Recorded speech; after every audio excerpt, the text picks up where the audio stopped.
Good evening, everyone. We're going to call this meeting to order, and we're going to start with the roll call. And we're going to start with Dr. Whiting. Ross Whiting, present. Daniel Schultz, present. Robin Murphy, present. Anthony, present. Charles Riddell Williams, present. Okay, and I'd like a motion for approval of the minutes from May 21st meeting. Second. Thank you. And so now we are going to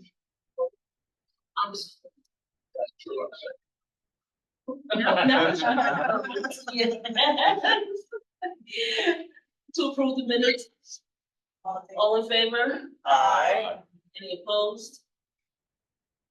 Okay, now we are going to turn the meeting over for a presentation from Dr. Fielby and her colleagues. Good evening, everybody, and thank you so much for coming out tonight to support our team and for providing us with this exciting opportunity.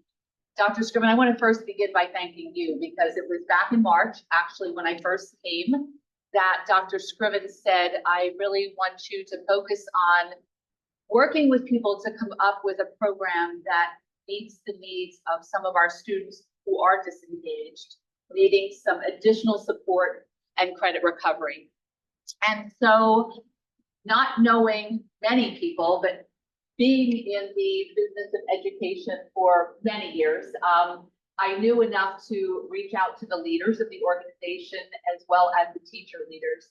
And I can tell you that I have felt privileged to work with each and every person that I scooped into the team.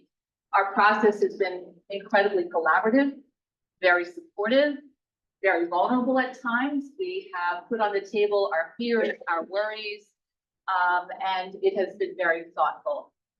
As I looked at the people and brought them into the conversation, decided that we needed to look at some exemplars out there that are already in the business, in the educational business of really meeting the needs of some of the disengaged learners, some of the students with anxiety, some of the students who needed to have an expedited path to recover their credits so that they regain hope, they see a brighter tomorrow, they have a chance to explore different pathways. And so we went out to two school districts that are with very high functioning, outstanding programs. And as we went out, we actually presented those school districts with a site visit template. We came up with a lot of questions that we were wanting to have answered. And we presented those ahead of time. And then we spent a half a day in each of those school districts.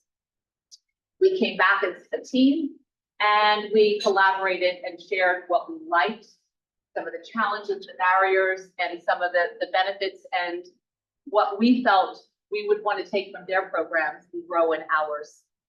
So I just want to thank this magnificent team of educators that have been part of the journey with me since March. You'll get a chance to meet each of them individually, and thank the board for providing us with this opportunity. So we're here to talk specifically about the empowerment program in Cheltenham. And as I would make my way back to Dr. Scriven's office with excitement as I was working through this collaborative project, I said to him, I want us to be really mindful about our choice of words. We don't want it to be a program where our children feel excluded.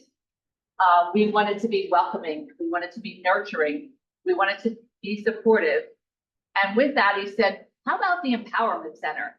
And it was a light bulb that went on. So we kept that thought with us as we continued to think and collaborate with each other. Ultimately, we came up with EPIC, the empowerment program in Cheltenham, and our colleague, Dr. Riley, will have a chance to talk with you a little bit more about that. But first, let me just tell you that the work was very centered around our mission as a school district, as well as our vision. As we talked each meeting about the work, we talked very thoughtfully about the necessity of engaging our students, the importance of feeling that inclusive environment, staying very connected with our work at the high school, being very certain that we had equity in the program, even to the point down to the menu, the food service we're going to be providing. That equity, that connectedness was critical, as well as that support for each student's social and emotional well-being. So tonight, what you're going to hear a lot more about is the mission and the vision of this program. You'll hear more about the program components. You'll learn about the location of the program, the resources, as well as the criteria that we have developed together as a team. So as I talked with Dr. Scriven back in March, he was very clear about our why. And tonight, I just want to make sure that you as a board, you as a community are very clear about the why too. We talked about, we have a number of students, if we go back to our data of 4 years ago, we have a number of students who have needs to recover their credits in the summer. More and more students were assigned to our summer school program. We saw a number of our students needing a grade level adjustment because of credit deficiencies.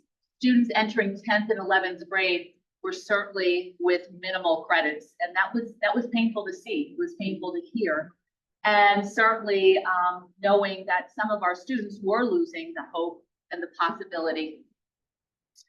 We certainly saw an increase in students that were placed in other needing other mental health supports, and so that was an area of very specific focus and conversation, as well as seeing students who were starting to avoid school because they were suffering from anxiety and they had school attendance issues.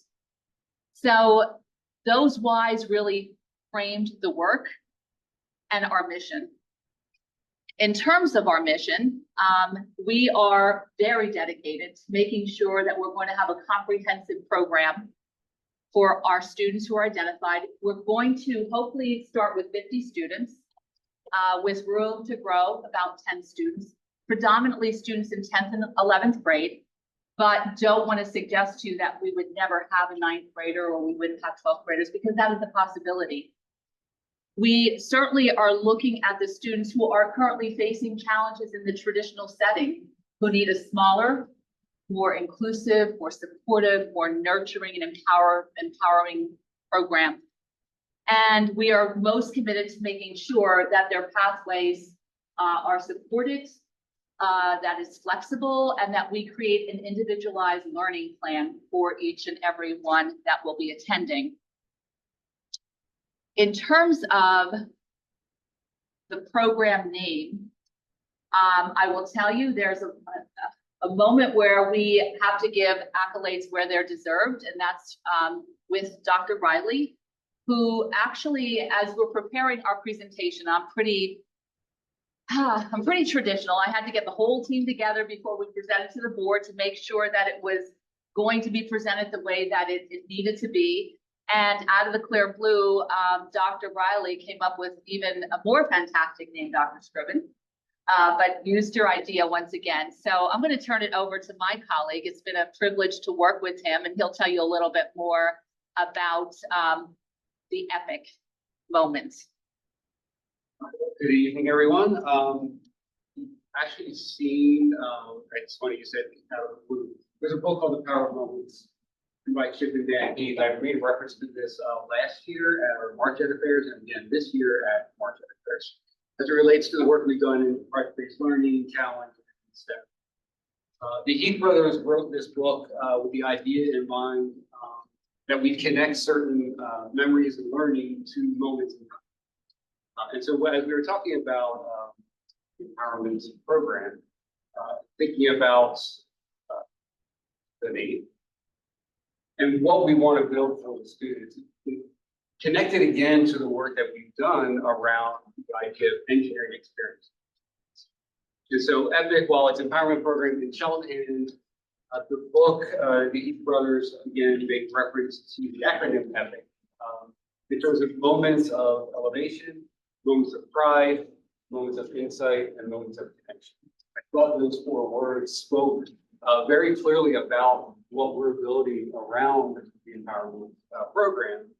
And then the letters just kind of fell in place as we thought about the empowerment program in Cheltenham. So we may want to dedicate a room to Dr. Bradley in the future. We shall see. Stay tuned.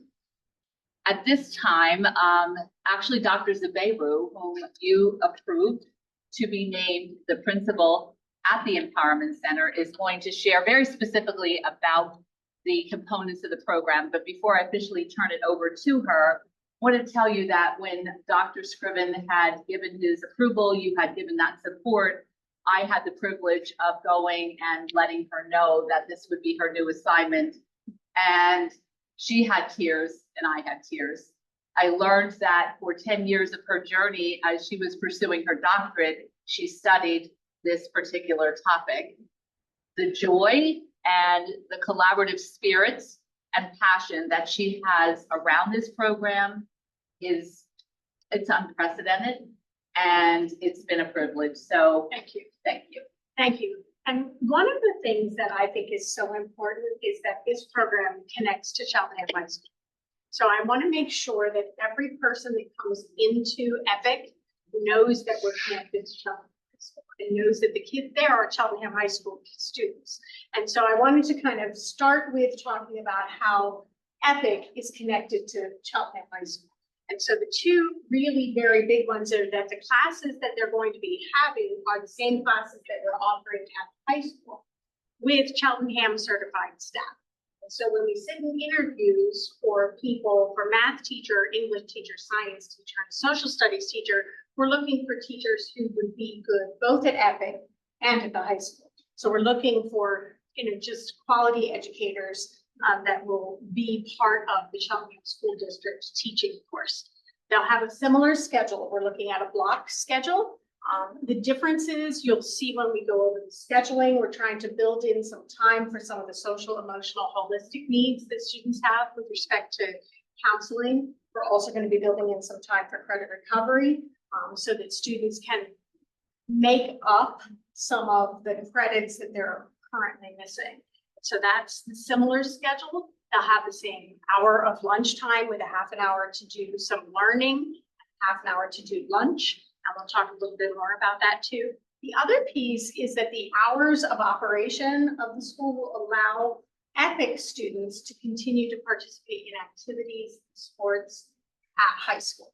So they will be finished in a way that they'll be able to be transported to their after school activities. So a student who's at EPIC doesn't have to stop playing football or playing track or running track or being on the baseball team or the softball team. So those are the kinds of things that we're thinking about. How do we make sure that that connection to high school is real and evident everywhere? And then common assessments and benchmark assessments. So the same thing that's happening in Algebra 1 class when they're taking a common assessment, our students will be doing that too. When they're taking benchmarks for English, they'll be doing that at EPIC as well. So the assessment calendar that the district puts out, everything will be the same for our students. Their experience will be the same. It's the location that's different. And we want that location to feel very, very intentional with that connection to Cheltenham High School. The three things that I think are supports that we can offer at EPIC that we are not necessarily offering in the traditional setting, we're going to have credit recovery built into their day-to-day schedule. So you'll see, when we talk schedule, you'll see time built in that students will be able to work on those courses.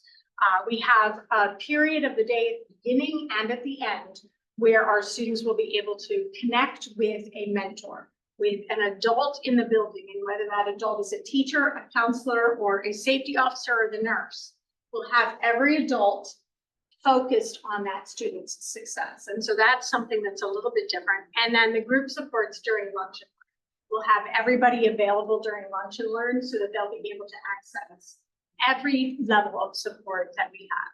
So those are some additional things that we'll put in, and we've been very intentional about it. So as we looked at the course offerings in credit recovery, Ms. German and Isha Costa, who is one of our teacher leaders, really jumped in a way that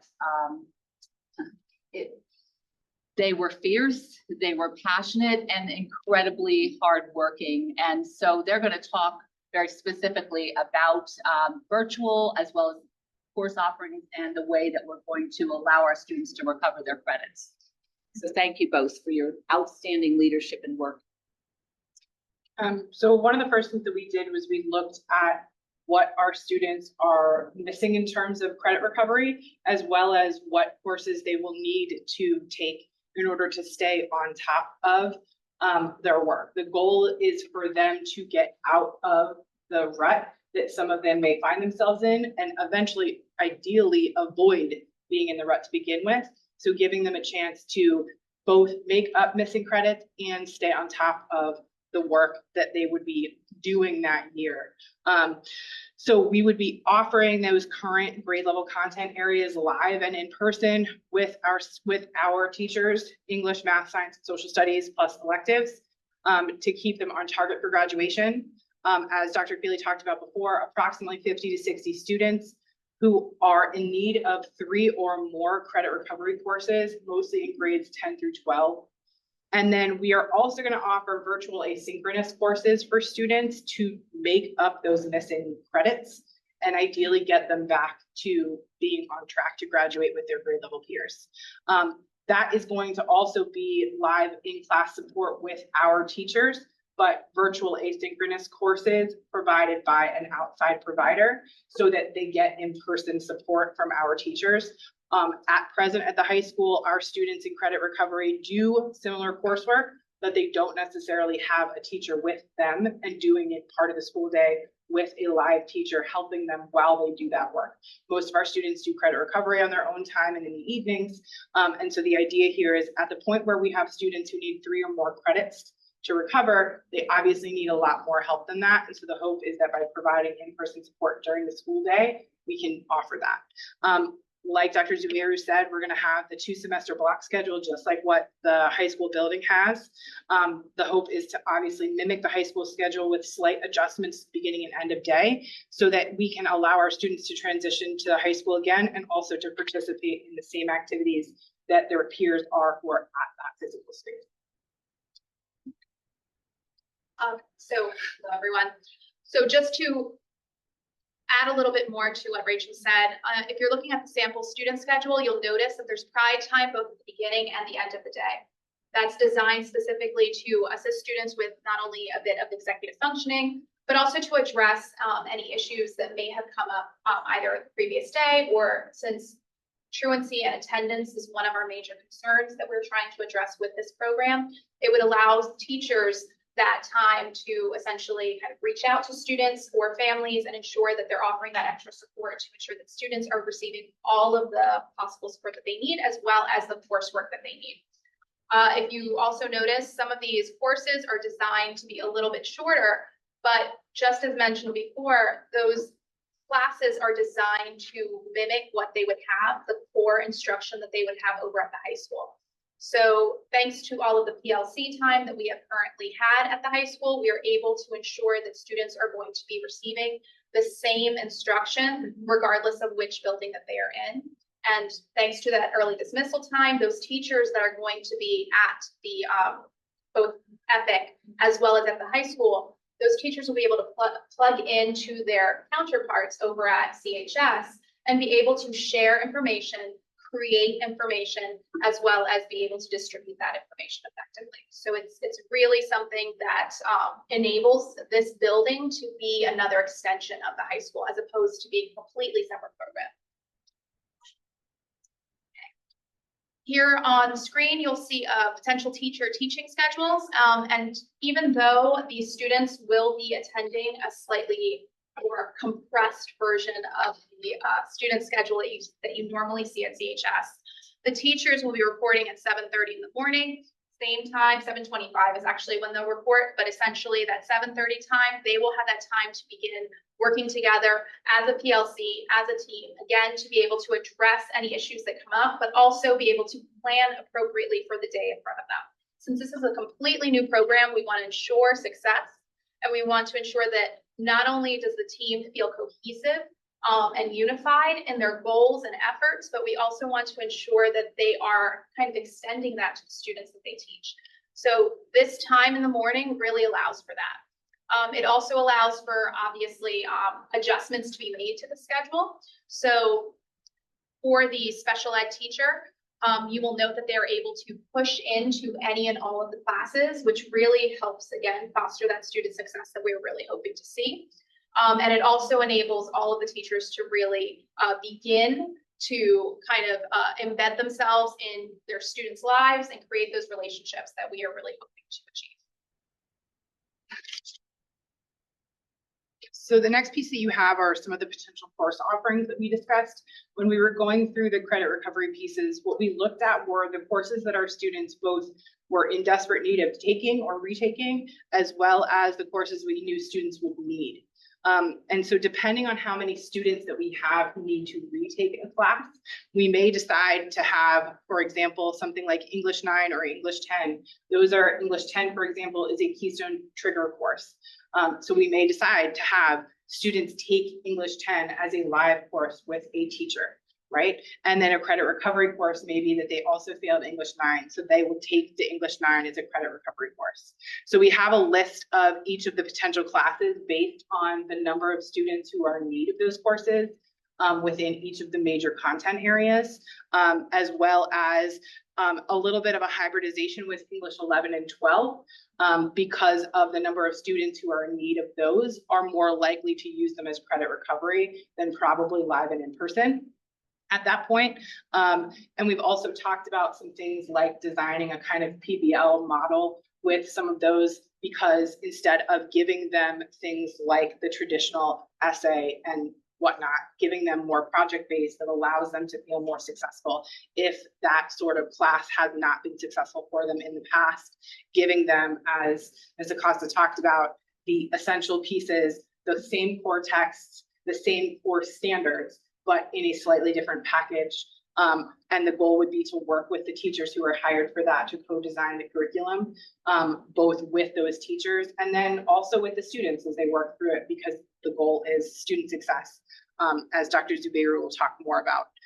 You'll also see at the end, you have two sort of slightly different schedules. These are your special ed positions and what those would look at. We have core content co-teaching listed. And the reason for that is that it would become based on student need and teacher need. So if teachers know that they have a given project or given assignment that they're working on, that they're going to need a lot of extra support, instead of just blanket assigning a special ed teacher to always be with an English teacher third period or third block, instead, we want to create some flexibility with the advice of Ms. Acosta and the high school team, who has found a similar success at the high school with their special ed teachers, being able to kind of have students sign up during the freshman seminar blocks to provide extra support. We want to provide some similar flexibility there. We also want to provide some elective options for students as well. So we have art and STEM 1 and 2, and you'll also see the credit recovery block built in as well. Those are what we talked about before, where those would be in-person support from teachers or those classes that are credit recovery in that content area.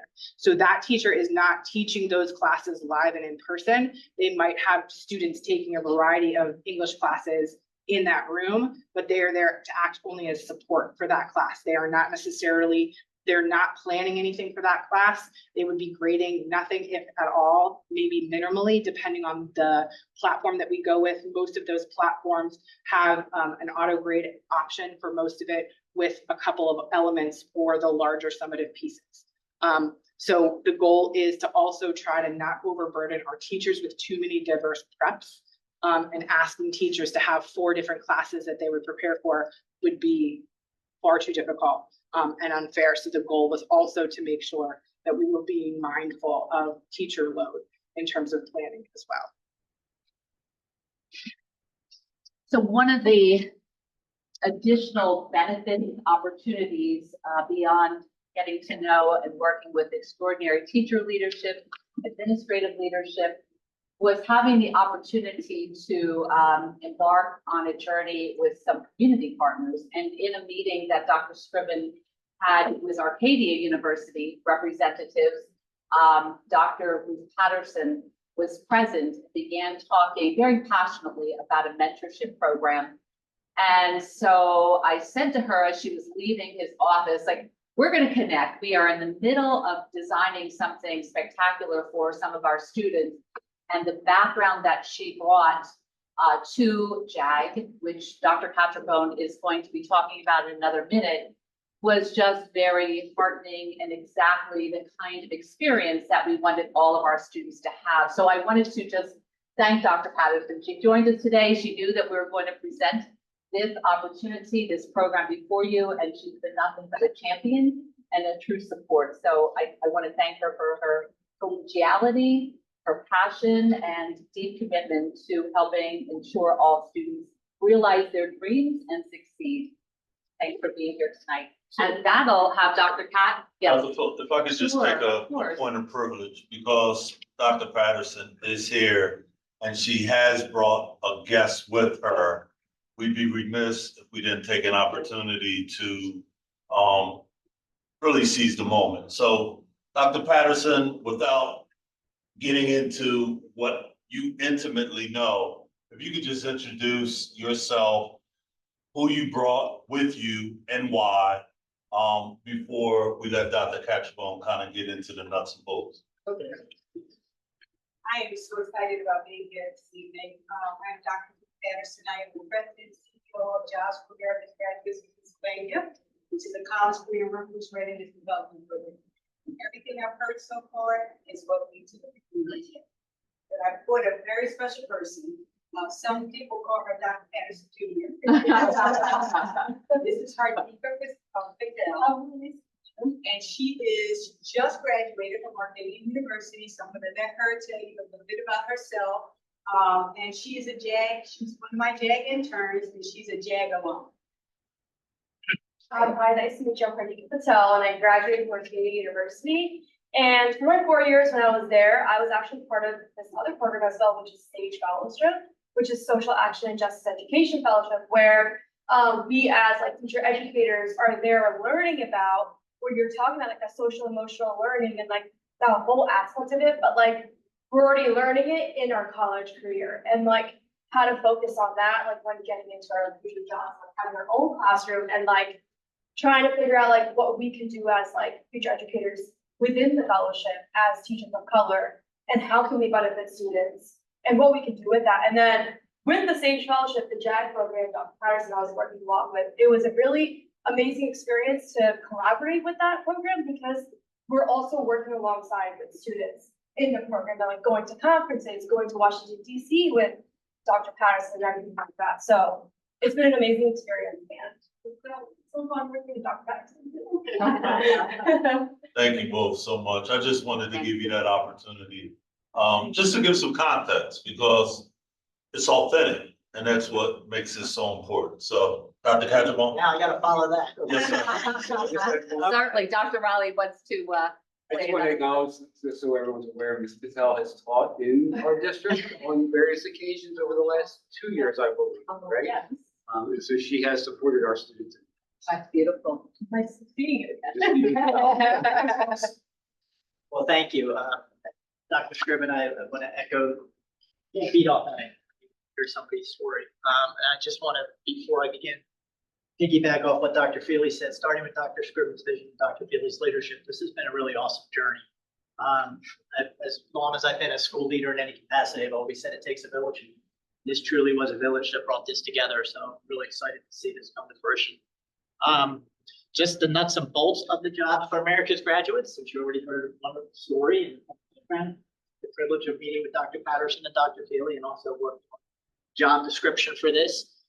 You can see there that, well, let me back up at first. You can see on the screen there, about halfway down, it talks about transition programming. So I'm going to back up and fully put my special education hat on. For those of you familiar in the special ed world, students with IEPs, once they turn 14 years older, start to develop transition plans within their IEP. Not only do they become part of their IEP, they come to the meetings, they start talking about post-transition to secondary goals, whether it's college or the workforce or armed forces or anything, to start to really gauge their interest in this. So again, bringing that village mentality back as we started to talk about some of the roles that this was going to take. It really does mirror to some extent what we already have in place, which is a transition coordinator in Cheltenham School District. Currently, that role is fulfilled as a transition coordinator and does carry a small caseload of students. When we combine this, we're no longer going to be having that person take a caseload of students. They will continue to be the transition coordinator and also assume the responsibilities here that you see on the screen.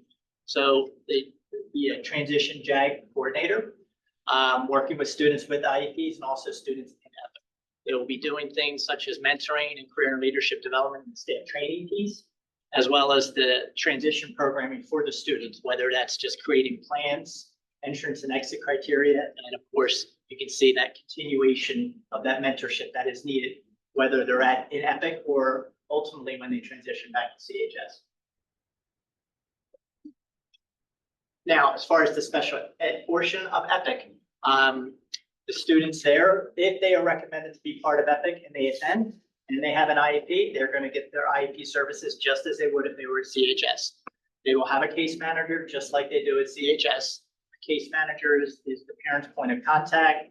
They make sure the IEP is updated. It may instruct the student in some capacity. They work with the teacher, make sure the IEP is followed, and support the parent and teacher in that home and school communication. We'll continue to have whatever support is on the child's IEP. That's not going to change. It's going to be continued and brought into EPIC. So it could look like push-in support. It could look like pull-out support. I really can't tell you what it's going to look like because the I in IEP is individualized. So it would depend on what's on that student's current programming. We might have some opportunities for co-teaching. I think Rachel and Ish described that a little bit, how they do it with the freshman seminar. And of course, the progress monitoring and communication with families will continue as is.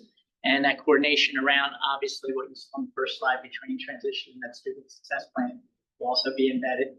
For special ed students, it'll be embedded in their IEP, just like it would normal. Thank you. And now our Director of Student Services, Mrs. Keene, is going to talk a little bit more about the kind of holistic supports that we will be providing our students at EPIC. I had the privilege of creating the framework for holistic and process supports for our students, and we all know it goes without saying how important. I'm so sorry, I have such a soft voice, yes. Okay, I'll try to project. So we all know how important addressing our students' holistic needs is for their academic success. So as you all know, we've had a great opportunity to bring in a few grants over the last couple of years. So we got creative and we're going to utilize some of our existing resources to provide staff for this program, as well as a new grant that we received from PCCD at the end of this school year. We'll be utilizing that grant to provide the grade level counselor that will be there 5 days per week. And that service will be provided by Triumph Counseling Group. That particular counselor will serve as the counselor who is the connecting piece from the high school to EPIC. They will be in constant communication with the counseling coordinator about the progress of the students that are in the program. If there's any deficits, any credits, they'll be in constant communication as the coordinator will do the overall overseeing of the students that are at EPIC. And they will also do baseline executive functioning for our students and just making sure that they're staying on top of their academics, as well as serving as the point person for a student who's returning from a out-of-district mental health placement. Those particular students will also go to EPIC for a short period of time to get them back on track to return to the larger high school. The grade level counselor will be the person who's in contact with the particular hospital and making sure that we have the discharge plan and that we are following it and any additional information that we need in order to support the student. As you all know, we have 2 crisis interventionists, elementary and secondary. They will both be doing 1 day per week at EPIC, where they will be doing group and individual counseling, and that service is through the Lincoln Center. We have a social worker who is currently at Elkins Park, which is right next door through 4 walls. That individual will be doing 2 half days at EPIC. And then we will have a social worker through Lakeside, Miss Patty Roberts, who is at the high school. They are her students anyway, so she will be doing 1 day at EPIC as well. In order to maintain continuity, The students will be assigned to one of these staff members to see, even for group or individual, that won't be on a rotating basis. They will have a constant face that they will be seeing to provide that support. Thank you, Mrs. Keene. At this time, Dr. Riley is going to talk about the location. And after he takes you through a blueprint of it, I'll share just a little bit about a meeting that Dr. Scriven and I had today with our township supervisor, as well as some board members. So Dr. Riley, thank you for taking this opportunity to share a little bit more about EPIC in a physical way. Sure. So EPIC's going to be located at the modular classrooms next to Elkins Park. We've been there a few times over the last several weeks, just walking the halls in and out of classrooms, just surveying the space and thinking about where things should be positioned. We've also partnered with the Corbett Learning Experience, I believe it's called. We just refer to it as Corbett. It's the same group that we partnered with through the grant that we have from Flux Space. We have a designer at Corbett that's working with us to identify appropriate classroom furniture that makes sense for more of a modern classroom in terms of flexibility. And so teachers and students will have a lot of flexibility in terms of how the classroom is both set up and utilized. Desks, chairs, smartboard, all will be on some sort of mobile base or caster. And so the teachers can get in there and very easily adjust the classroom from period to period, daily if they, every other day if they need to, whatever suits the needs of whatever their particular teaching that day and how their students are best learning. List of some of the rooms are up here. Just starting from the front of the building, we have the office area is unchanged from when the space was used last, which was first year. All of our seventh graders were housed there for a long period of time. And then as you progress down the hallway, we have classrooms, both core classrooms, special ed classrooms. We also have a number of rooms dedicated for our counselors and counseling services. There's a health suite there. And so, I'm sorry, and then we have a science lab. We also have a space specifically for art as an elective. We do have some empty spaces right now, so there is room for expansion or adjustment if we find that there's a need to change some of the classrooms into a different purpose. We also have one classroom that's going to be dedicated just as a sort of a supply room, and so there is going to be space in that facility to make sure we're housing general supplies that teachers and students need, as well as curricular resources. At the very end of the hallway, there is space for physical education, cafeteria, as well as the learning commons. And so the learning commons cafeteria are connected. And so there are larger spaces where students can all gather at one time, especially as Dr. Zveru wants to address the entire student body and staff. There's space for all of them to fit in one location. The furniture that we selected for the cafeteria and the learning commons is similar so that it can move between the two rooms. And so it is sort of designed to be multi-purpose. Did we put the other? Oh, we did not. Just as an extension of this, if you're familiar with the modular building, it's an L shape. And so we're talking about the main hallway in terms of EPIC. Adjacent to that, there is another hallway that we have some plans for to support other programs or electives that we want to potentially design for the students at EPIC, as well as possibly invite students from other buildings in. All of our third and sixth grade students had an experience at Flux Space, which went really well. And so we're thinking that we want to have a space in our district that would provide similar experiences for students across all grade levels. So the entire modular building will be utilized once we're done with the project. Thank you so much for that. So we have been very intentional about getting rid of anything that's been declared as storage. And if you go today, I think you would not only be surprised, but you'd be proud. We've been intentional about our colors. They are going to keep true to the colors of Cheltenham School District. We want it to be inviting, we want it to be engaging. We know that we're going to have our own art students come and do some painting and murals. We want it to be family centered as well. So I'm going to just pass these along. I'm going to share those. Thank you, Rachel. You can share those with our community. We have a brochure that we plan on providing to our parents and students that after this meeting, I will talk a little bit about what that will look like. But for right now, know that the work that we've done, we've been very deliberate about being mindful of our resources. You know, being a former superintendent for a while, we always had to be, and I know Dr. Scriven feels the same way, very fiscally responsible. So Josh Swigert, each of the principals, Dr. Kat, Mrs. Keen, our whole ed office looked at all the resources together with the principals, and we actually are budget neutral as it relates to the 5.5 teachers that we are bringing onto the team. It's really important as we look at the teachers. So we will have a teacher teaching English, another in math, another in science, and yet another in social studies. And then you heard Dr. Kat talk about 1.5 teachers that will be teaching special education. It's really critical to have teachers who want to be there. We want them to feel as passionate as we do.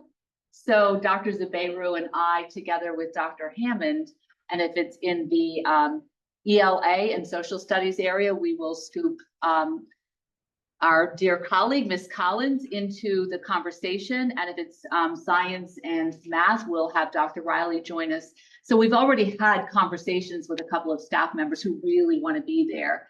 And we're listening and asking a lot of questions to ensure that their thinking is matching up with the purpose, the mission, the vision. And so we're in that journey together, and we're moving along nicely, but the staffing for that will be budget neutral. So that's good news. In terms of the special area teachers, Ms. Collins and Dr. Riley and Dr. Kat are working on the special area teacher assignments together with our principals. So we are looking actually to allocate some resources that are already in some of our schools over there. I can't tell you precisely yet. It's a work in progress, but that is how we're going to proceed with the special area folks. You already heard about our wonderful principal, and that, you know, is something that we're calling her. She will need an administrative assistant. And so that is something that we're asking you to provide. In addition, you heard Mrs. Keen talk about the 1.5 guidance counselors. In addition to that, we want to ensure there is a connection with the student's guidance counselor back at the high school. So we've talked about the need for the guidance counselor back at the high school to have a monthly visit, have a monthly check-in with the student, with their family, to ensure that, you know, they keep that connectedness, they keep that hope, that vision, and another touchstone, if you will. We also have 3 para-educators that are going to be responsible for student support, not exclusively with our special needs students, but with all the students, and that is budget neutral, thanks to the maximizing of current existing resources out of our special ed department that Dr. Kat and his team and our principals have done together. Safety and security is essential in all of our schools, and so we will have a shared safety security resource there, as well as with Elkins Park. And it's critical that we have a staff nurse that already is coming out of, so that will be budget neutral. Mrs. Keen looked at all the existing resources in student services, and we do have one that we're going to be dedicating exclusively to EPIC. So the additional costs are going to include some virtual programming. Ms. Gurman, when we looked at our virtual experiences, we had a myriad of services and significant cost differential. Some services, you know, that were going to cost providing the same number of courses, 120,000. I think that was the extreme. We wanted to certainly closely align to our current course offerings and curriculum. And so we're going to be using the virtual program through the intermediate unit, the VHS. We are looking to do that. That may change, but we're still We're still doing comparative shopping, if you will. We're leaning in that direction, but that resource may change, and we're looking at approximately $60,000 because, for example, in the area of science, we won't have a science teacher that's certified in everything. We might have students that need their world language course down there. So we have to be really thoughtful, and we have been looking at the rosters of those students to come up with that approximate cost for the virtual piece. Additionally, the furniture that we are going to have is $190,000, and some of that is coming out of the ESSERS funds that have been grant approved.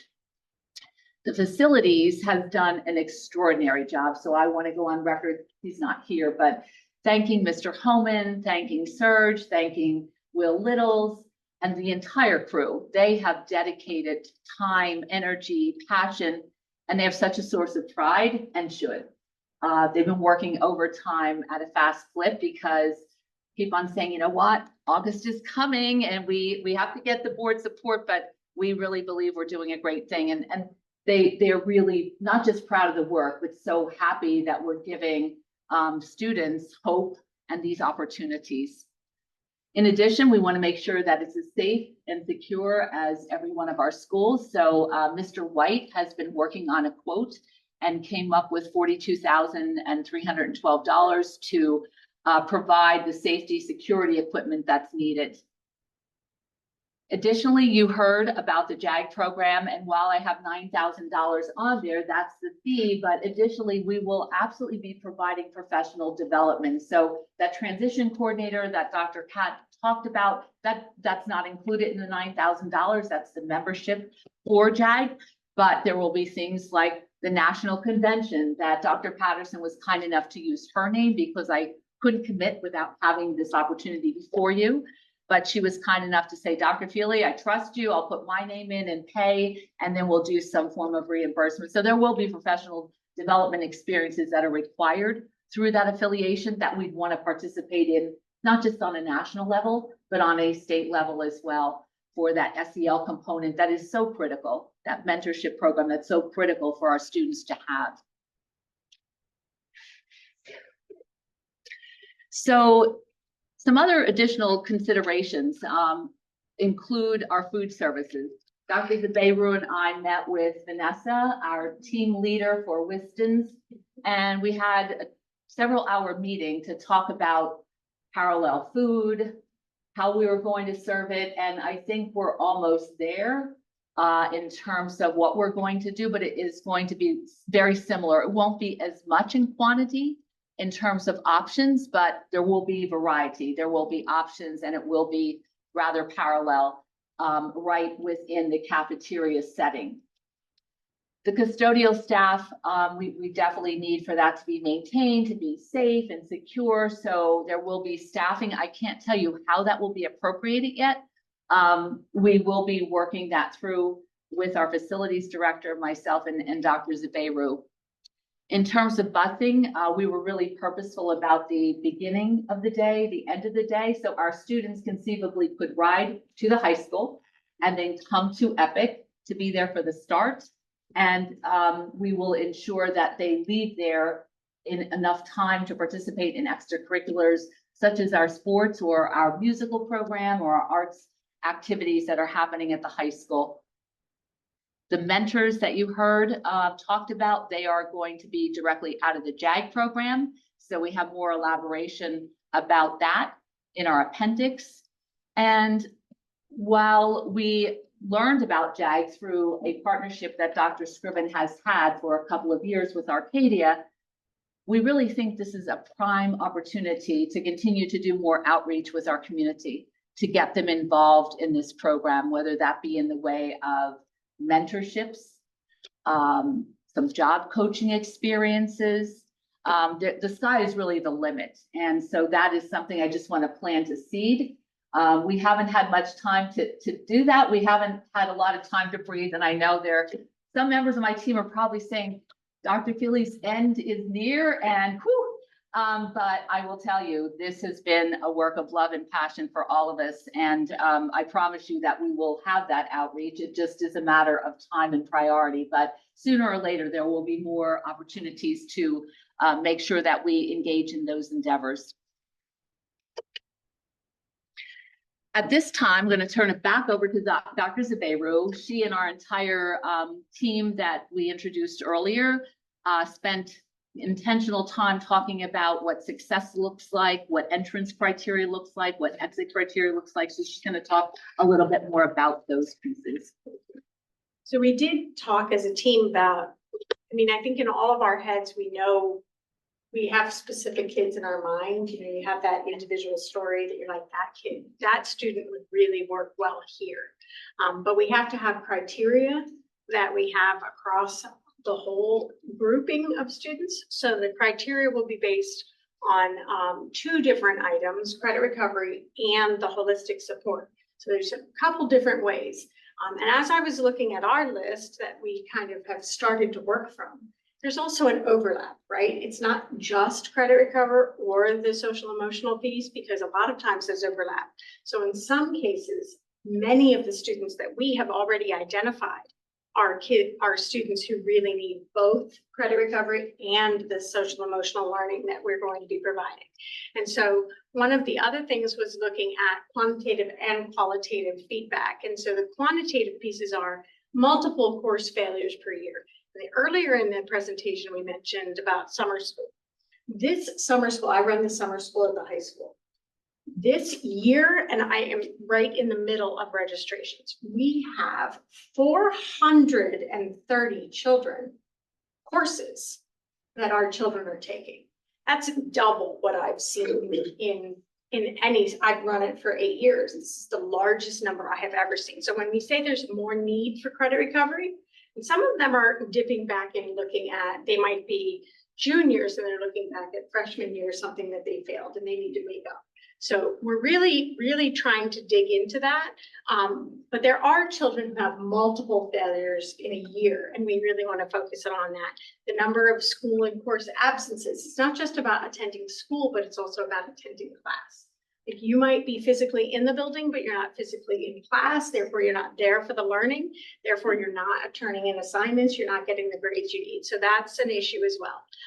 And we have to be intentional about the behaviors that we're looking at. We want to make sure that the behaviors are, I'm not going to class and I'm kind of passive about that, and I'm not having an active behavior concern, because that's not what this school is about. This school is not about negative behaviors and trying to have an alternate environment for those kinds of behavior concerns. So we want to be mindful and intentional about that. We also need to look at, so a student is a sophomore, but they have to make up 3 credits from freshman year. All right, well, how many credits? I think we said 3. You need 3 credits to be made up. So that's a quantitative piece of data we need on each student that attends. And intervention data. So I had a conversation with a family today as we were talking about summer school. And the parent was saying, you know, my child hasn't had an opportunity to do this, this, and this at the high school to get help. But we want to make sure that the children who are sitting at EPIC are children who've already used every intervention we have possible at CHS, that they have had an attendance meeting, an attendance intervention plan, that they've had a social worker get involved in their case to try to solve attendance problems, that they've had a student assistance program support, a meeting and support at the high school before they get to EPIC. EPIC should be the next step beyond the stuff that the high school is already doing. And then we want to take a look at some of the considering how are they going to transition back to the high school. So we want to talk a little bit about that. Now, if you're talking about how they're getting in, we want to talk about, well, what does success look like? So what does success look like for us? We want to create a success plan for every child. And so Dr. Catrambone has been talking about the IEP process. We want to have a success plan for every child. So all 50 children who come into EPIC will have a plan. We'll be looking at their transcript, their records of what they've already done, what they need to do, what their strengths are, so that we can build a plan that will help them be successful. And then we need to monitor that plan, just like a good IEP. We're looking at it every 2 to 3 weeks and saying, okay, how are you moving towards your goal? And we want to look at it that way. We want to look at the credit recovery courses that they're taking. How are they doing there? Their classroom courses, their attendance, and how are they behaving? How are they feeling in the environment? And then make adjustments where necessary. And we'll be using a combination of qualitative and quantitative data to make sure that the students are succeeding with the program.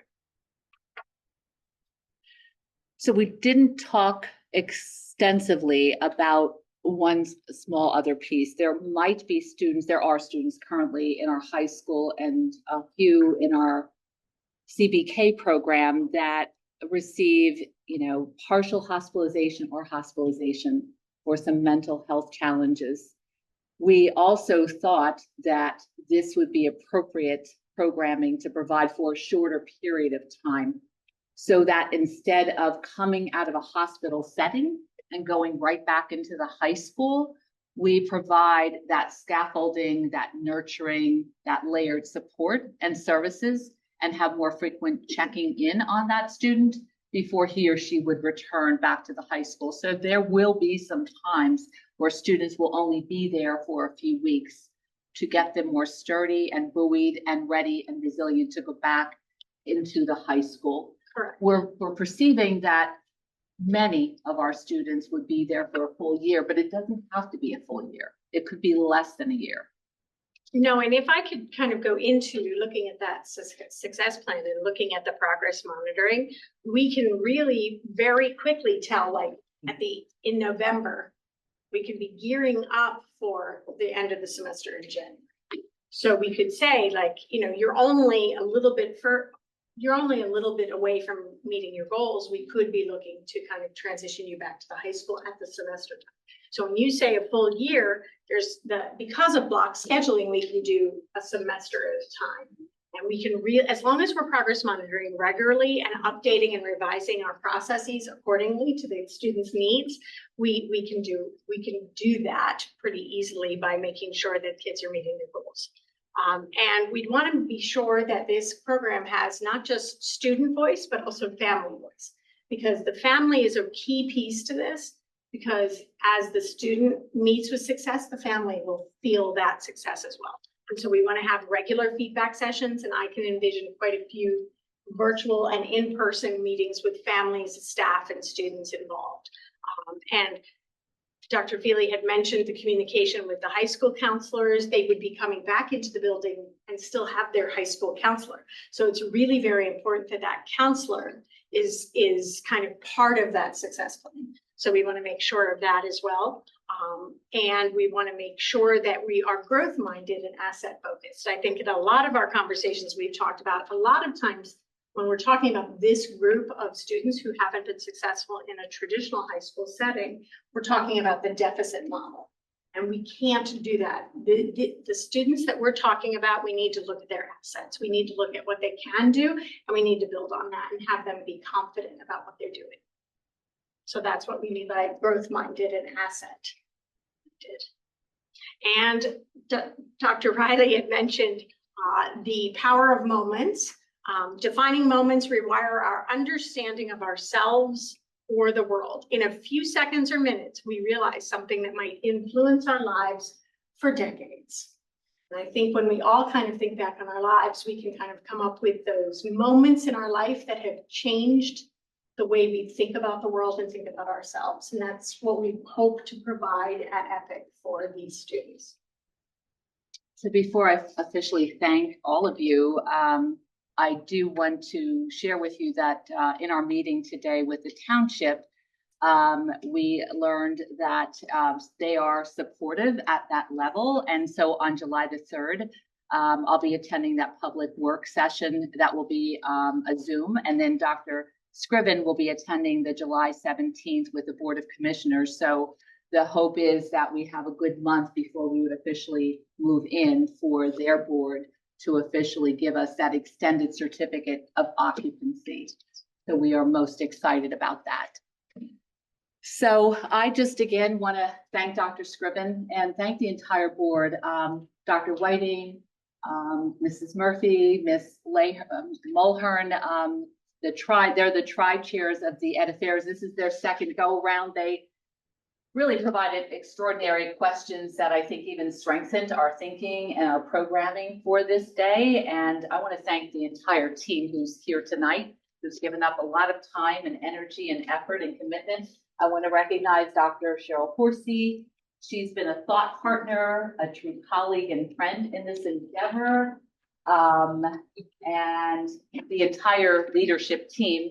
Mrs. Collins has been with me every step of the way, every site visit, every conversation. The entire Ed office team has just really been a blessing.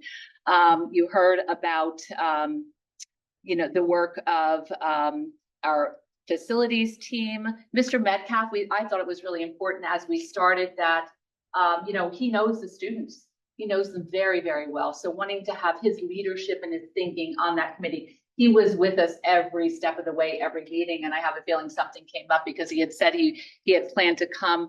Dr. Hammond, every step of the way, as was Mr. DeAndreas. So I want to thank that whole high school team who was incredibly supportive.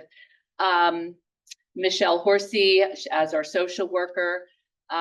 We already paid tribute to Ish, but again, Ish, I can't thank you enough for the hard work, the energy, the commitment, the passion. You are tireless, you are a warrior, and I feel really blessed to have gotten to know you. Your colleague as well, Mr., I think his name is on here, Mr. Manser. He's been a real great thought partner as well. Dr. Warren, who couldn't be in here, she is in Hawaii. She offered to Zoom and we told her to enjoy that ambiance. But she's been incredible and incredibly passionate, as has Mr. Bryant and Mrs. Flood. Aileen Clearan is a special ed teacher, and again, the entire custodial staff, they've been really superheroes at this point in the game. So at this time, I'll turn it back to you, Mrs. Murphy. And again, thank you, board, for this great opportunity. Thank you very much for that. Robust. I warned Dr. At this time, we'll entertain any questions coming from online folks. Is anyone? I'm sorry. What, do you have any questions?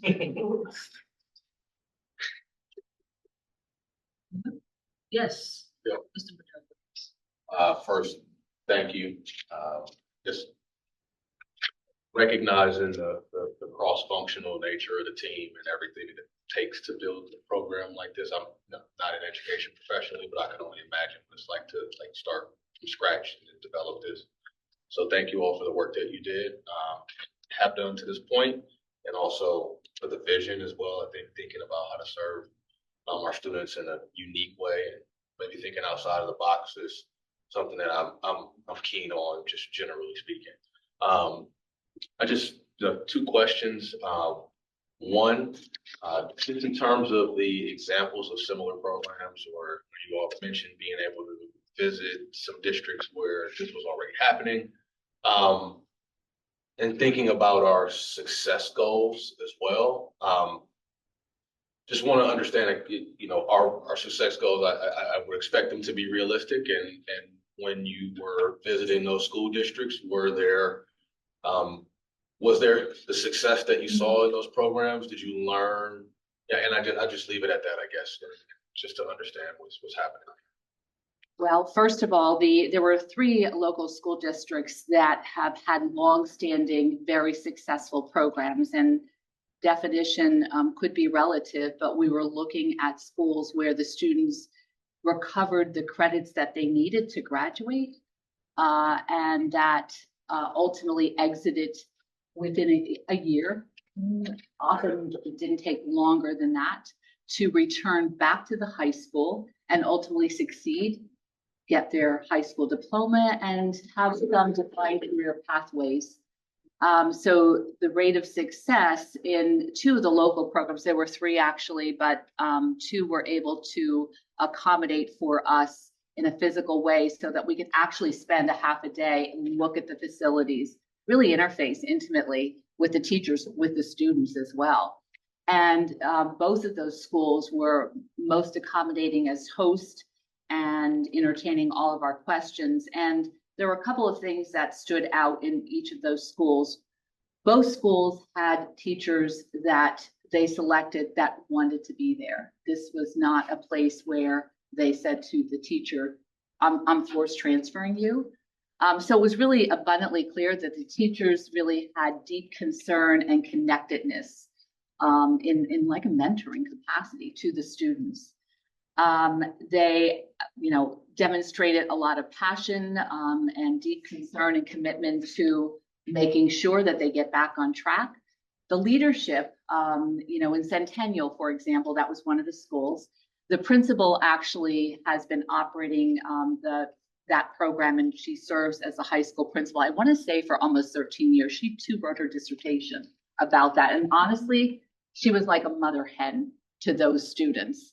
The love, the nurturing, the support that she provided was spectacular. It was so compelling. Like any one of us would want to be in that school and be under her leadership. It felt that good, that comfortable, that intimate, that caring, and that nurturing. The other school is at North Penn. It's called Northbridge. That program too has been very successful by very similar standards and has been operating almost the same duration of time. That has morphed since its inception. And I can say that I live in the district. I had worked in the district many moons ago and moved from a school that had students, and Dr. Zabebru had talked a little bit, referenced that this school is not going to be a school for students who have some significant behaviorally aggressive behaviors. While there might be some behavior challenges, there are definitely going to be students who have some social and emotional needs. It's not going to be accommodating to students who are physically aggressive. And so initially, I think Northbridge, which North Penn's program is called, had accommodated and found that that wasn't the best use of their time, and that wasn't, they wanted to repurpose, and they wanted to explore the kind of mission and vision that we've already articulated to you. So they've been doing it very similar to Centennial now for about the past 7 or 8 years. And their definition of success, again, is looking at the student's placement in a limited period of time, providing the opportunity for expedited credit recovery, and providing the layered services for the students so that social and emotional well-being certainly is sturdy and evidenced, and student regains his or her confidence, reignites their excitement about their learning journey, and re-enters in a seamless and successful way back to the high school. Got it. Okay. Awesome. Thank you for that. And then my last question is, I know less than a year or a year is what was referenced in terms of the amount of time we're expecting. I'm saying expecting air quotes, right? Because we won't know until we go on our journey, right? Yes. What's our expectation on the program overall for us to be able to evaluate it? Like, after a year, will we evaluate success? 2 years, 6 months? Like, what is the time frame to reflect on success? If I may. Absolutely. After each semester, I think we will be able to report something, whether it's, I'm hopeful that it's success, right? After each semester, we should have that data.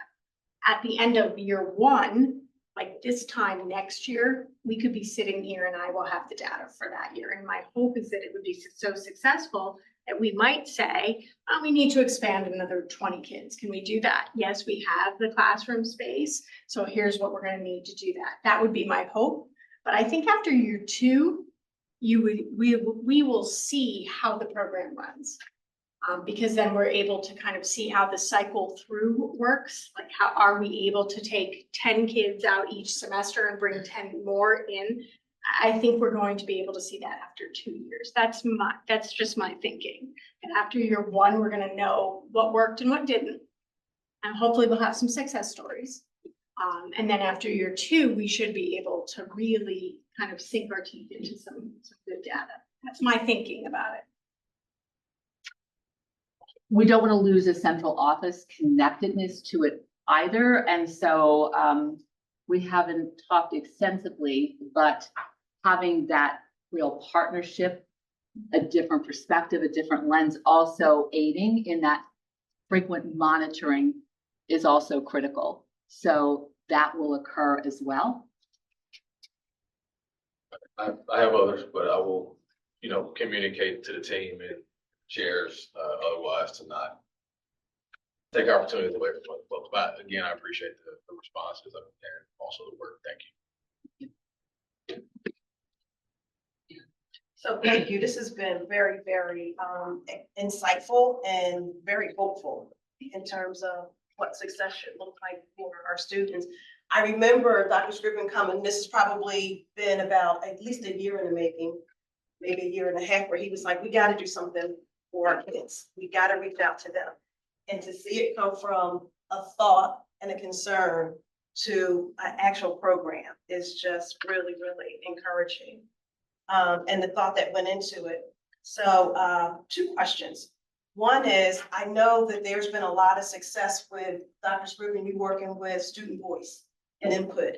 And so will that be an intentional part of this program? Reaching out and making sure, not only just through counseling, but how students are feeling about the experience, about the program.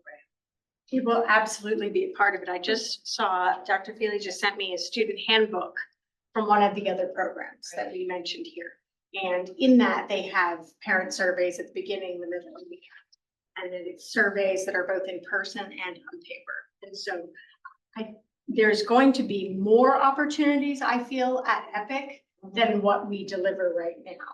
And so I'm hopeful that that will be part of the culture, that we are listening to student and family voice. I think that's an important piece. My other question is about the JAG program, because as you all were explaining it, my thought was we probably have a lot of other students who would not be necessarily in this program, but would benefit from that type of experience.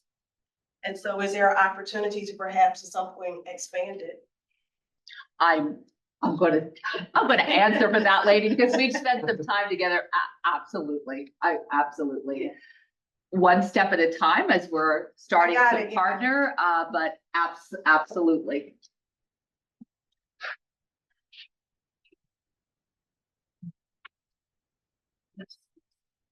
Thank you. Very exciting. Major new initiative. And I did want to just say, as the first half of the presentation, I was typing questions and thoughts. And then when you hit the success section, I was like, oh, answered. So well done, setting them up and knocking them down. So that being said, I just, one thought that was going through my mind is, so in my background, I build systems. I'm a computer programmer, but a lot of human-centered design, design thinking, which I know is in this process, probably through all of you, but I know Dr. Riley is in the back of his mind. And I just wanted to say that I think that's really reflected, particularly the idea of personas and archetypes and what are the kinds of needs that are going to be represented by the kinds of stories of the people that are going into this. It really is captured by the resources you've identified.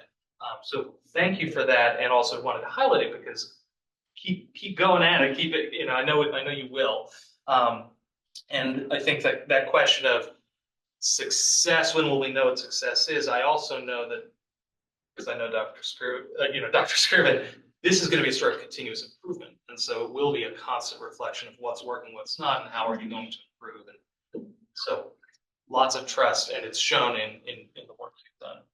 I have a very mundane question. Well, actually, it's not that mundane. It's about facilities. And so I know we have the modulars now, and I know that this has been designed with that in mind. As we are thinking about 10-year facilities plans, though, and I know it's too early to answer now, but it is on my mind of, is that the ideal? Are the modulars the ideal for this program? If versus, for instance, being part of the high school. Or not part of the high school, but not in the modulars. So I just am curious if there's been any thought about that and if we should be thinking about that. We should be thinking about that. So the modulars are definitely temporary. Right.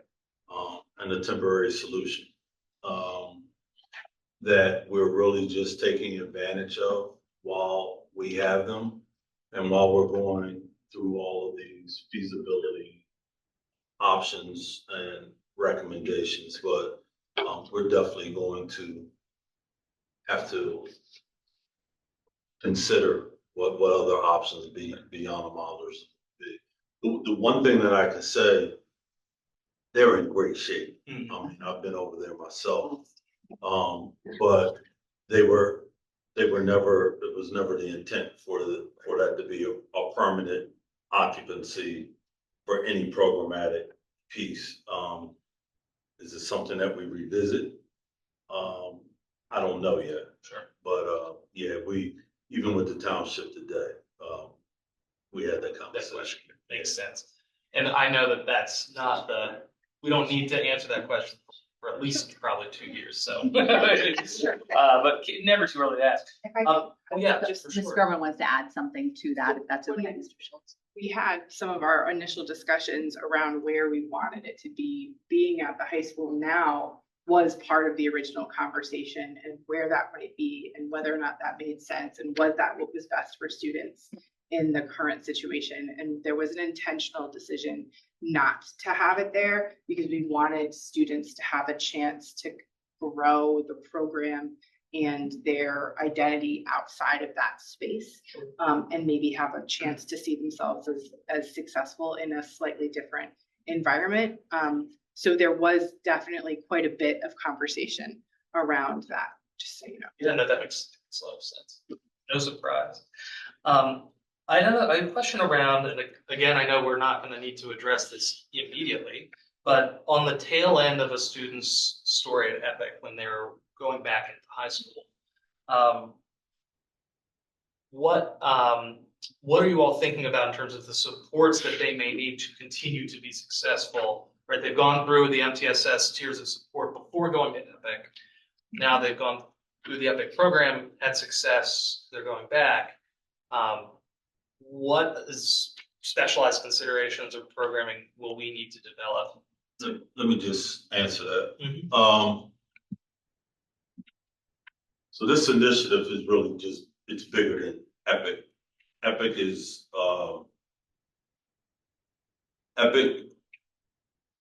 not in isolation of things that need to happen at the high school, right?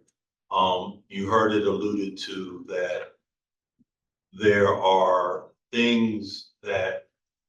interventions that students should have experienced prior to going to Epic. I'm gonna be working with a group of students this summer, and you guys were exposed to some of our student leaders at the end of the year around some of the intentional initiatives that they want to kind of be on the forefront of. The mentoring piece, the students taking ownership for their own learning, for the environment of the high school. We're talking about changing mindsets, and we're talking about equipping students with the habits that they need for life holistically, right? Epic is going to allow us to do that for students who have been really identified through our early warning indicators, which I always talk about, which is right in Linkage. All that criteria is aligned to the early warning indicators. As they matriculate back, there's structures and systems that should be in place at the high school that I don't feel are currently working with the fidelity in which they should. And that's why I say this is one approach to addressing our most at-risk students, but there's a whole other piece holistically that we have to reconfigure systemically to make sure we're as efficient and as effective as what we should be with the rich amount of resources that we have. I don't think we in entirety are working as smart as what we could be. Our folks are working hard, but are we working as smart? So that's going to all tie into that. And like you say, you know me well, that's part of the continuous improvement, but that's systems and structures that need to be tightened up and revisited. And I will just end with a moment of, or the thing that jumped out to me is what what gives me hope that this will continue to be as successful. And that is that 2 to 3 week review with parents and students. That's where the student voice, that is where the empowerment can really come into play, I think, where you can really know what is and isn't working for the kid and for the family. And with that. And with Yeah. that statement, like that piece right there, even though it is going to happen at Epic because it's smaller, right? Right. That should be transferable to high. That's what I'm Understood. talking. Yeah, It's those 100%. types of practices, which are just good holistically, are what need to be happening each and every day for every child. Cheers for that. Thank you again. Thank you. Questions? Okay. Dr. Williams. Thank you so much, Madam Chair. First, just a statement of like context for the group here. In the social emotional supports area, it's actually my area of work. Typically, I'm the chair of the Youth Mental Health Advocacy Collaborative in the state of New Jersey and the president of SEL for PA. We work on making sure that every child in every Pennsylvania community has access to proactive, aligned, sustainable, and effective social emotional supports. And so for the group here, the types of social emotional supports that you're providing here are, in our view, in my view, the types of supports, as Dr. Scriven said, that should be provided to every kid. And so the fact that you are already thinking about the, in many cases, what are called opportunity. You're thinking about students who need an additional layer of support so that they can really accelerate and rely on their strengths to get back into their classrooms and into their school experience. This types of your supports you're providing remove barriers to engagement and academic success in schools. And so I just wanted to say that I'm really excited about the types of individual social, emotional, mental well-being supports that are being provided in this. And I'll be working professionally to get you guys more funding at the state level. So we'll see if we can, see if we can work on that. The other area that I want to focus on, it isn't necessarily a question that we can answer today, but a question that I think we should be considering as we move through understanding how this empowerment center and this empowerment program is going to affect our schools. When we think about equity and inclusion in our school district, we cannot ignore the groups who are traditionally marginalized and excluded. And those two primary groups we often think about are kids of color and students with disabilities and learning differences. And so when you think about the students who are coming into this environment, I see a collection of supports being provided to kids so that they can really succeed. And maybe perhaps this is an act of equity in itself, in that we are providing everybody the resources that they need in order to succeed. However, we should always be cognizant, and the question that I will always be asking is this a place in which there are disproportionate numbers of students of color or students with IEP that are coming to this environment? And if so, are there opportunities for us to address these students earlier before they even get here so that we have a good idea about where they are? And I'm not saying you're not thinking about that, because it's clear that in this you are thinking about it. But the piece around equity and inclusion, particularly for those groups of students, continues to be something, as equity and inclusion are processes that you engage in and not a destination. And so just the question of, are we being equitable? Are we being inclusive? And so I really appreciate your approach to this, and just wanted to thank you all for your work on this. It's really a heavy lift, and it's good. And I will respond to that. Please. We're addressing an immediate need.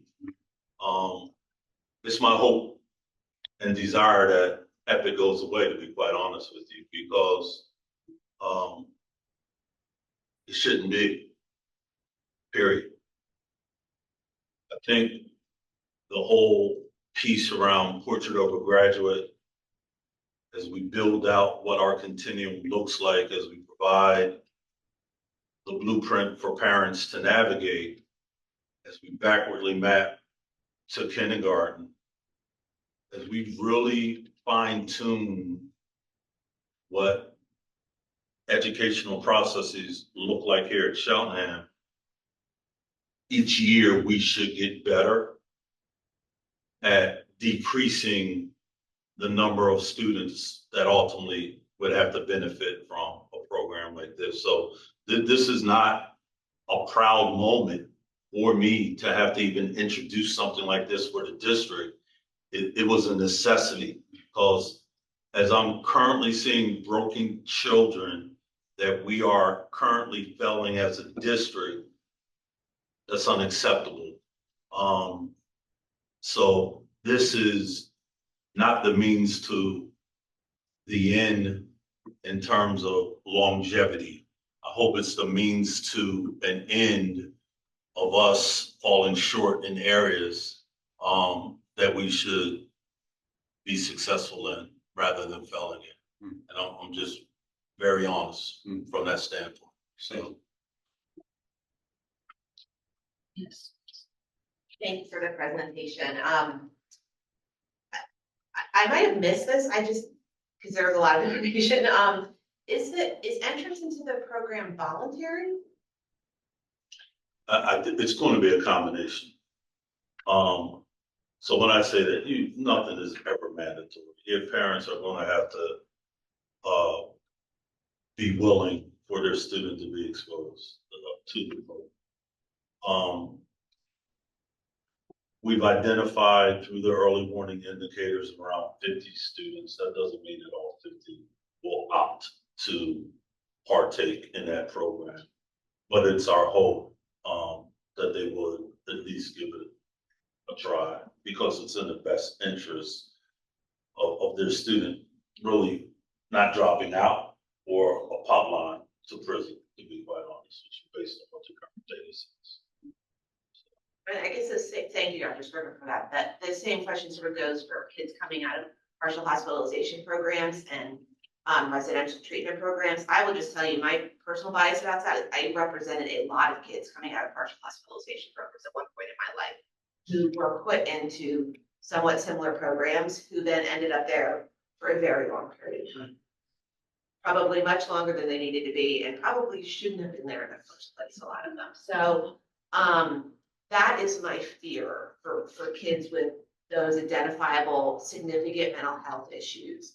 I just put that out there because again, I hope it's for them also voluntary, especially for fragile kids who might want to just go back to a more familiar setting and not to a less familiar setting.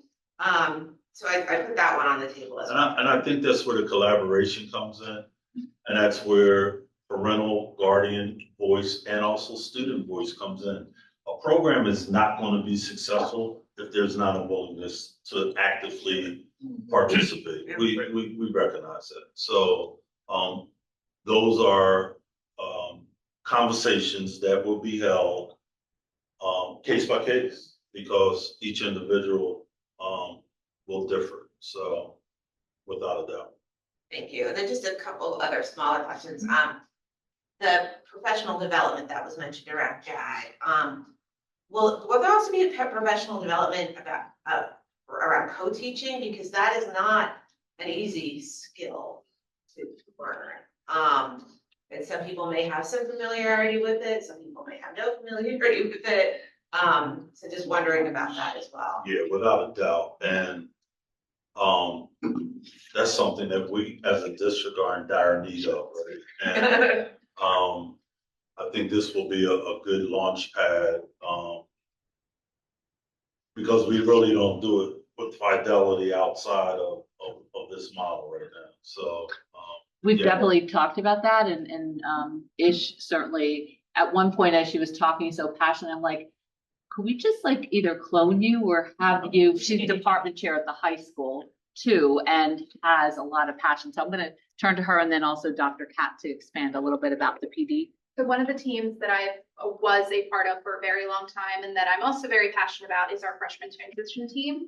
And that team had a very strong co-teaching model.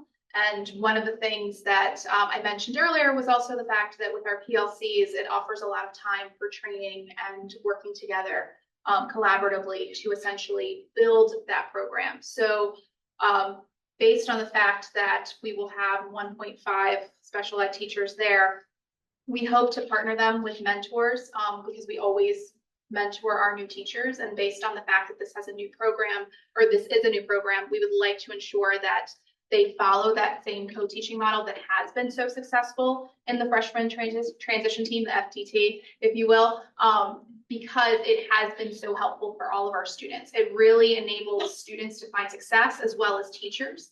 And it enables the special ed teacher to not feel as though they are simply being placed into a class almost as an aid without being a collaborative piece for that teaching process. It also enables teachers to really just begin to plan appropriately with their students in mind. So I know that that's probably what you were referencing in terms of the co-teaching model. I know that there have been times in the past where I've also been part of models that were not quite as successful as I hoped that they would be. And I'm trying to be very diplomatic here in my phrasing, but essentially I have very high hopes for this program. And I've worked very hard with everyone else to ensure that model is not only brought here, but that also all the other elements of the coursework and the classes are brought there, because we do not want this program to exist in a vacuum. It is part of Cheltenham High School. We want the students to feel as though they are part of Cheltenham High School because they are part of Cheltenham High School. And we simply want to ensure that this program enables that success for each of these students. But we also plan to involve teachers who are super passionate about not only what they're teaching, but about teaching in and of itself. Because I think that that's something that I know my students think that I'm probably crazy, but that passion is infectious. And it's one of those things that we want to see begin to kind of permeate each of these students' lives. So hopefully that answered. Thank you.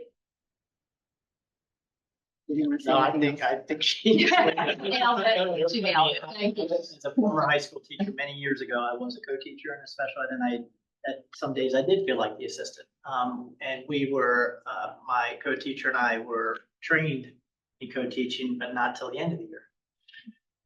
So, kind of a little backwards. So I'm familiar with that co-teaching model. I say we bring success. It emulates what's going on at the high school. But I think to your point, we monitor that, make sure it goes well. There's 6, 7 different models of co-teaching out there, but we'll stick with the success we've had. Thank you. So, is there anyone in the audience in person that would have a question answered or? And if so, please let us know your name and where you reside in the district.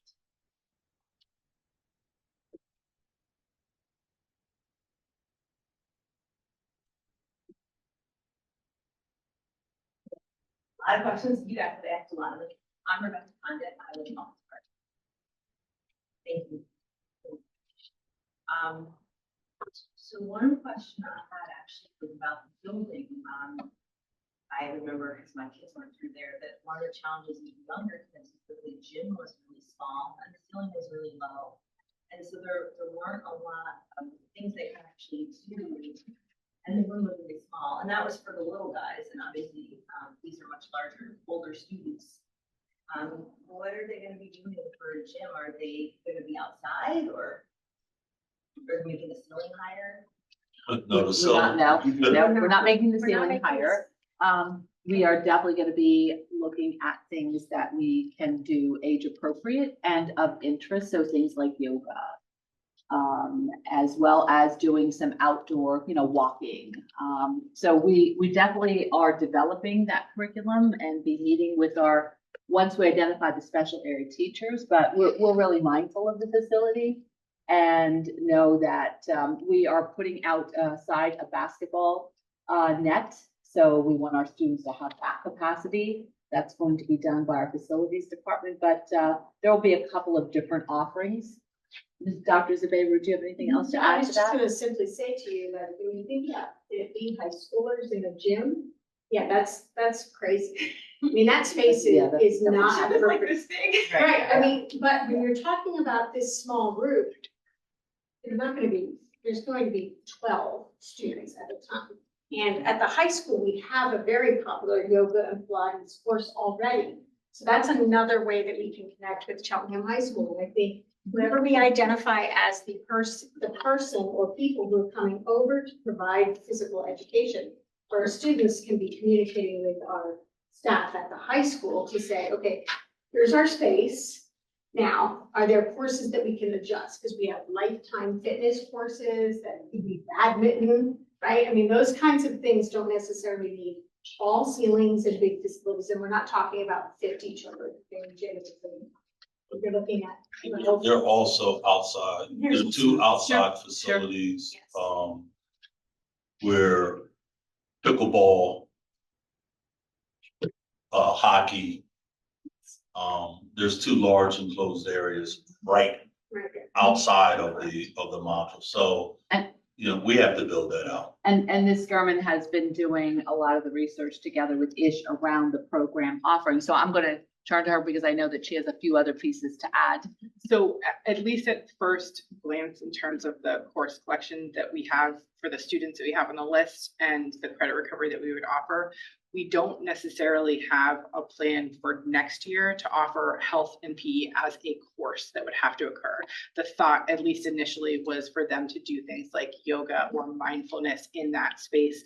We did joke when we walked through there, like, oh, basketball is not happening here. Got it. But outside. But outside. So I think at this point, at least for the first year, it would more likely be a space for mindfulness, for yoga, for meditation. Outside would be more of the sort of like walking or playing basketball, something to sort of like take a break, or something like that. But having like a physical class, we don't necessarily have students with that need at this point. And the goal is for students to be there just for the year, hopefully. So ideally, because of the health and PE credit requirements, they would be able to do that requirement at high school. For right now, that's kind of the thought process. So they should be okay, even if with the low ceiling, unless they're really tall, and then that's gonna be a different conversation. Thank you. Thank you.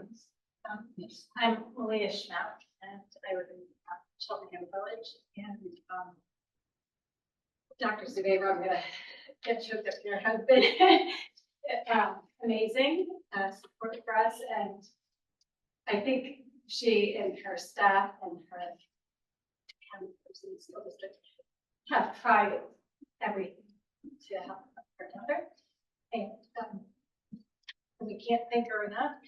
And my husband and I did not know what our next steps were, because everything that we had tried was not propped up. And my husband gave her one last call, and she said, "Oh, she interrupted him," and which she never does, and just said, "Please hold on. You know, we're planning meeting, and you know, if you can just wait. And then we called back, and she explained what we said, and we are very clearly excited about this opportunity. My daughter has expressed hope for this program to work. She's very much looking forward to it. I asked her, you know, about the location, because that was sort of like one of our concerns if she was leaving.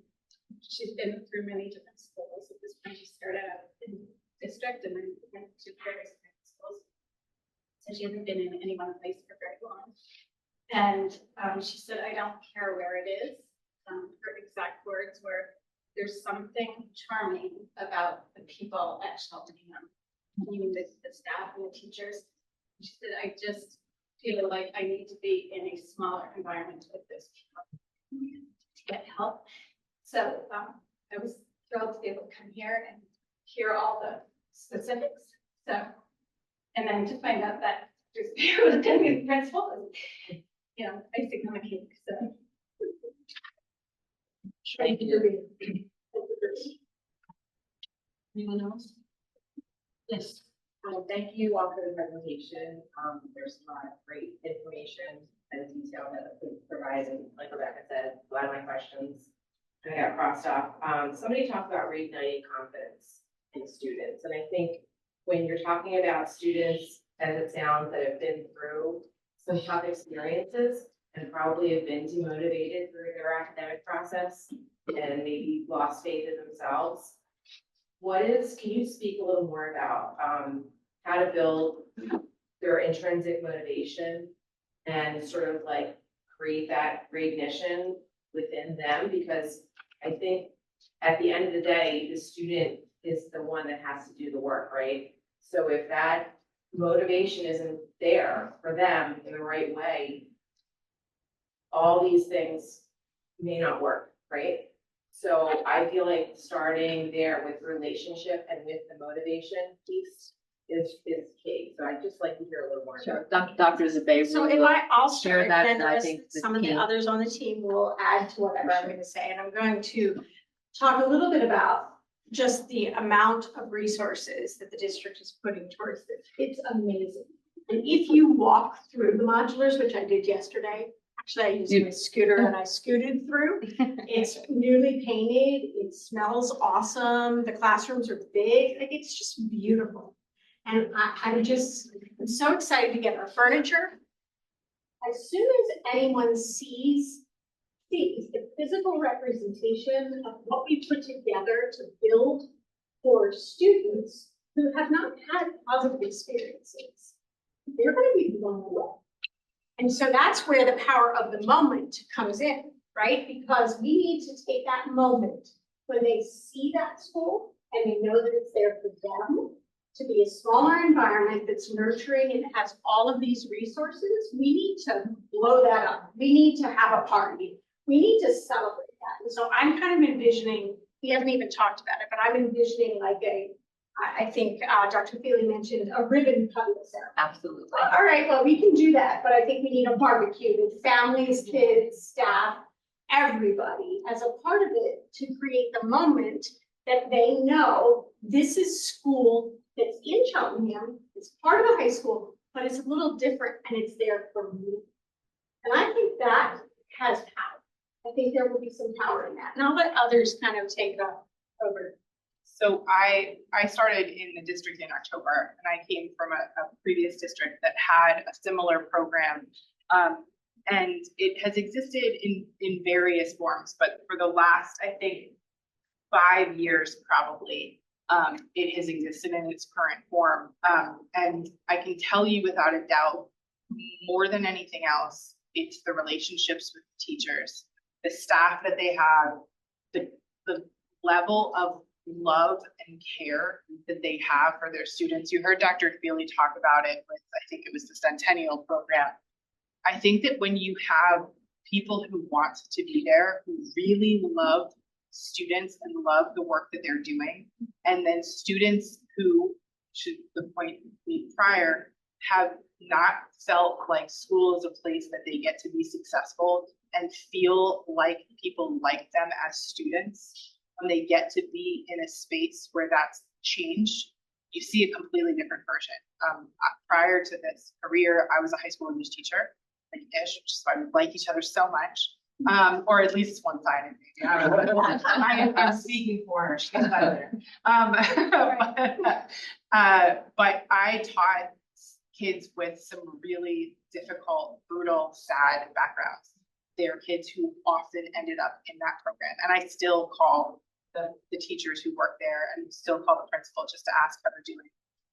And had I not come here, that would have been where I went next, because they became different kids when they were surrounded by people who believed that they could be successful, and then they got to see themselves that way. And I think that is the biggest thing for this. And I think having Dr. Zabay, who believes so beautifully in that, and then hiring people who want to be there and believe the same thing as kids, I think will be what makes it all work. And then I think what will happen is having to have the conversation where they have to go back together, maybe, but at least that was where I came from. That was the difficulty, that then we just really loved it. And to your daughter's point, having a smaller space and being surrounded in a smaller environment by people who feel like care about you is not a thing anybody ever wants to give up. So I think that would be the forefront of everything, more than anything else. Everything follows from there and can't fail. So. And if I could add just one more thing, I think all of these things are true, absolutely, but I also think that building on those small successes and celebrating those small successes, I can't talk tonight, sorry. Small successes actually also creates that motivation. I think sometimes, I've seen students, kind of create this self-fulfilling prophecy for themselves. And I think that what Dr. Zubeyru, what Rachel also talked about, absolutely true. But I think that having this, basically this very tiered, multi-tiered support system, all of these safety nets in place for these students, creating a situation where you're building on each single success, that enables students to really create that for themselves. And I think that's really truly what we want to see, is not just about what other people believe or think you can do or know you can do, but what students actually become very, very conscious that they can do. And I think that's one of the key pieces here, is that we are really beginning to empower students to take that on for themselves. Thank you. Anyone else? Sure. This program is phenomenal. I am a retired guidance counselor, 25 years in campus schools. 17 of those years I was the middle school alternative school counselor. And what you put together, I have not seen in my 25 years there.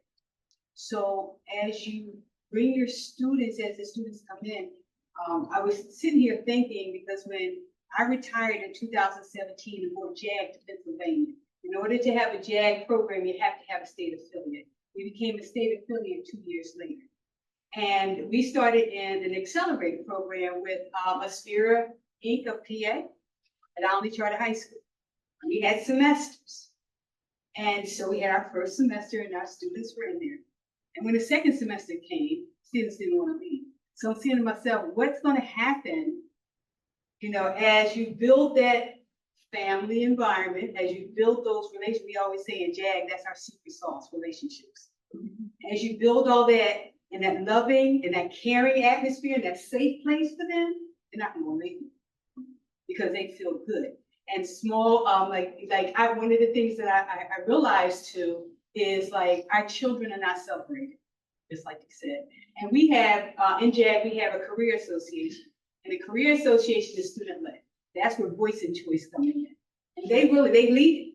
We just, the JAG specialist is just their advisor. So with that, they have a voice in academic, employment, their lives. And so we work, and that's how it develops into this big, big family. Like in our classroom, when I was in the classroom, because I was actually a JAG counselor. When I was in the classroom, it was just like that. We didn't have any discipline problems. We didn't have, because they knew that they were getting something that they weren't getting in any other class in their school. We took life skills, leadership development, entrepreneurship, career exposure, and career exploration. We did all that in the classroom, and our kids were there every day. They were there every day. So I applaud you.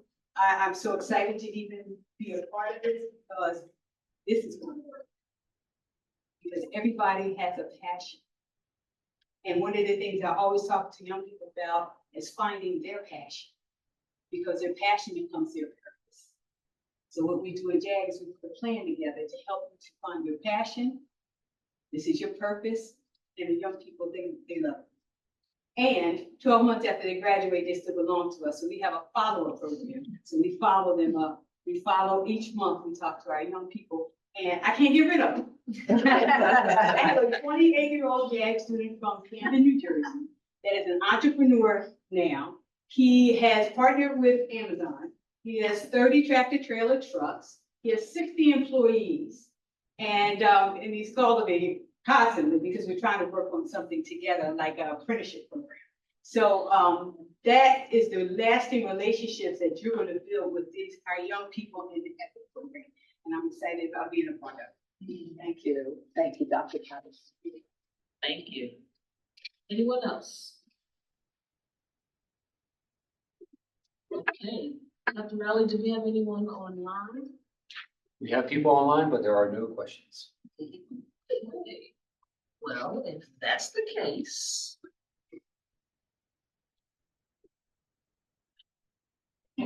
I mean, we have a motion to adjourn this meeting. No? Just not gonna. So. Second. Thank you so very much. Our next Ed Affairs meeting is scheduled for August 20th.